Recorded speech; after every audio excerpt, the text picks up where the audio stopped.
नमस्कार दोस्तों, स्वागत है आपका आज के मुख्य समाचारों में। जी हां दोस्तों, आपको यहां पर देखने को मिलेंगी सुबह से लेकर शाम तक की तमाम बड़ी खबरें, मुख्य समाचार, ब्रेकिंग न्यूज़ अपडेट्स के रूप में। तो दोस्तों, आप सभी लोगों से रिक्वेस्ट है इस वीडियो को ज़्यादा से ज़्यादा लाइक और शेयर करें। तो चलिए दोस्तों, जान लेते हैं आज की पहली बड़ी खबर। उद्धव से फ्लोर टेस्ट के लिए कहना गलत फैसला था। सुप्रीम कोर्ट ने कहा महाराष्ट्र गवर्नर के पास बहुमत पर शक करने का कोई ठोस आधार नहीं था। जी हां दोस्तों, महाराष्ट्र में करीब 4 साल पहले हुए सियासी उठापटक पर गुरुवार को सुप्रीम कोर्ट ने फैसला सुना दिया। फैसले की सबसे बड़ी बात यह है कि एकनाथ शिंदे मुख्यमंत्री बने रहेंगे, लेकिन उनकी ये जीत उद्धव ठाकरे के इस्तीफे की वजह से हुई। कोर्ट ने कहा है कि उद्धव ठाकरे ने फ्लोर टेस्ट का सामना ही नहीं किया था, खुद ही इस्तीफा दे दिया। ऐसे में अदालत इस्तीफा रद्द नहीं कर सकती है। हम पुरानी सरकार बहाल नहीं कर सकते। सुप्रीम कोर्ट ने यह भी कहा कि महाराष्ट्र गवर्नर का उद्धव सरकार से फ्लोर टेस्ट के लिए कहना गलत फैसला था। गवर्नर के पास बहुमत पर शक करने का ठोस आधार नहीं था। फैसले के बाद पूर्व मुख्यमंत्री उद्धव ठाकरे ने कहा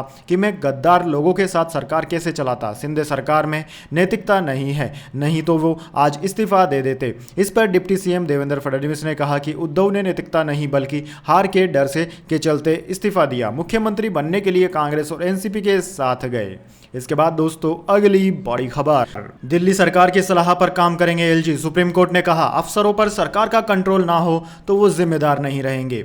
जी हां दोस्तों, सुप्रीम कोर्ट ने गुरुवार को अपना फैसला दिया कि दिल्ली में सरकारी अफसरों पर चुनी हुई सरकार का ही कंट्रोल रहेगा। 5 जजों की संविधान पीठ ने एक राय से कहा कि पब्लिक ऑर्डर, पुलिस और जमीन को छोड़कर उपराज्यपाल बाकी सभी मामलों में दिल्ली सरकार की सलाह और सहयोग से ही काम करेंगे। दोस्तों, आपकी जानकारी के लिए बता दें, दिल्ली में विधानसभा और सरकार का कामकाज तय करने के लिए राष्ट्रीय राजधानी क्षेत्र दिल्ली सरकार GNCTD अधिनियम 1991 है। केंद्र सरकार ने 2021 में इसमें बदलाव कर दिया। कहा गया कि विधानसभा के बनाए किसी भी कानून में सरकार का मतलब उपराज्यपाल होगा। सरकार किसी भी फैसले में एलजी की राय जरूर लेगी। वहीं दोस्तों, दूसरा, दिल्ली में ज्वाइंट सेक्रेटरी और इस रैंक से ऊपर के अफसरों के ट्रांसफर और पोस्टिंग के अधिकार के मुद्दे पर सरकार और उपराज्यपाल के बीच टकराव था। दिल्ली सरकार उपराज्यपाल का दखल नहीं चाहती थी। इन दोनों मामलों को लेकर आम आदमी पार्टी सरकार सुप्रीम कोर्ट में पहुंची थी, जहां पर सुप्रीम कोर्ट ने यह ऐतिहासिक फैसला सुनाया।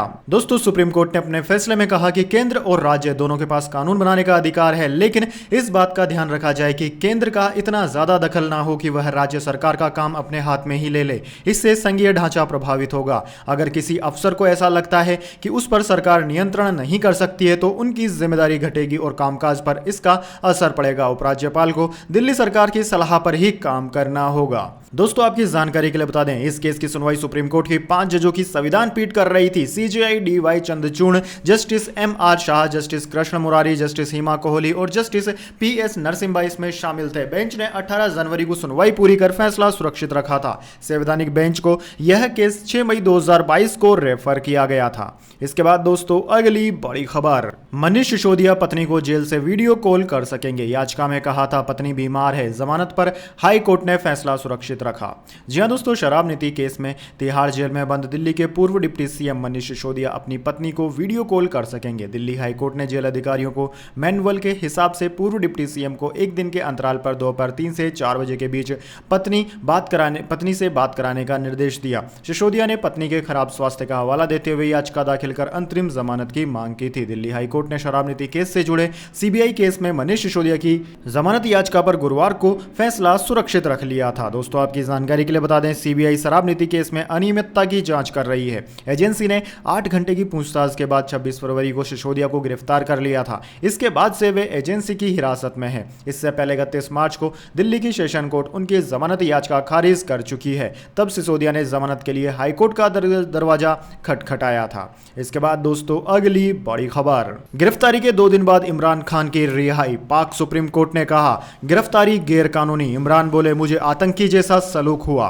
जी हां दोस्तों, पाकिस्तान के पूर्व प्रधानमंत्री इमरान खान को गिरफ्तारी के 2 दिन बाद ही सुप्रीम कोर्ट ने रिहा कर दिया। चीफ जस्टिस की अगुवाई वाली 3 जजों की बेंच ने गुरुवार को खान की गिरफ्तारी को गैरकानूनी बताते हुए नेशनल अकाउंटेबिलिटी ब्यूरो NAB से कहा कि इमरान को रिहा करें। चीफ जस्टिस उमर अता बंदियाल ने सुनवाई के दौरान कहा कि सुप्रीम कोर्ट, हाई कोर्ट या किसी भी अदालत के किसी आरोपी को गिरफ्तार नहीं किया जा सकता। आप अदालत की तौहीन कर सकते हैं। मीडिया रिपोर्ट्स के मुताबिक चीफ जस्टिस ने इमरान से हालचाल पूछा। इस पर खान ने कहा कि मुझे गिरफ्तार नहीं, अगवा किया गया था, कस्टडी में मारपीट की गई। चीफ जस्टिस ने कहा कि हम आपको रिहा करने का हुक्म दे रहे हैं, लेकिन आपकी गिरफ्तारी के बाद मुल्क में जो हिंसा हुई है आपको उसकी निंदा करनी होगी। रिहाई के बाद इमरान ने कहा कि मेरी गिरफ्तारी ऐसे की गई जैसे मैं कोई आतंकी हूं, क्रिमिनल जैसा सलूक किया गया, डंडों से पीटा गया, 145 से ज्यादा फर्जी केस डाल दिए गए। मेरी गिरफ्तारी के बाद देश में क्या हुआ मुझे नहीं पता। मैं नहीं चाहता कि देश में हालत खराब हो। दोस्तों आपकी जानकारी के लिए बता दें, इमरान खान को मंगलवार को इस्लामाबाद हाई कोर्ट के बायोमेट्रिक रूम से